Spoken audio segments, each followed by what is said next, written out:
Jeffrey Epstein हा एक सामान्य शिक्षक होता. त्याने पुढे वित्त क्षेत्रात प्रवेश केला. त्याने स्वतःची गुंतवणूक कंपनी सुरू केली.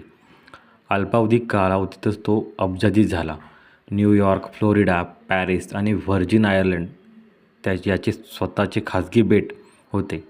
मात्र ही अफाट संपत्ती नेमकी कुठून आली याची नेहमीच गूढ राहिले. एप्स्टीनच्या या खाजगी बेटाला स्थानिक लोक पापाचे बेट म्हणू लागले. तो आपल्या खाजगी विमानाने अल्पवयीन मुलींना या बेटावर आणायचा. तिथे त्यांचे शोषण केले जायचे. या कामात त्याची जोडीदार गिसनेल मॅक्सवेल ही त्याला मदत करायची. 2019मध्ये एप्स्टीन मानवी तस्करीच्या आरोपाखाली अटक करण्यात आली. संपूर्ण जगाचे लक्ष या खटल्याकडे होते, कारण अनेक छोटे मोठे चेहरे उघडकीस पडणार होते. पण खटला सुरू होण्यापूर्वीच ऑगस्ट 2019 मध्ये न्यूयॉर्कच्या तुरुंगात एप्स्टीनचा मृतदेह आढळला. अधिकृतपणे याला आत्महत्या म्हटले गेले, पण आजही अनेक लोक यावर संशय व्यक्त करतात की याला शांत करण्यासाठी त्याची हत्या करण्यात आली असावी.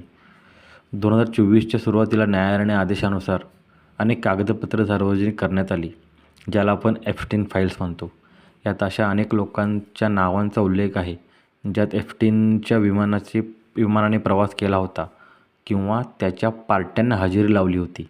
हे प्रकरण आजही जगाला हेच सांगते की पैसा आणि सत्ता यांच्या जोरावर काही लोक कायद्यालाही धाब्यावर बसू शकतात.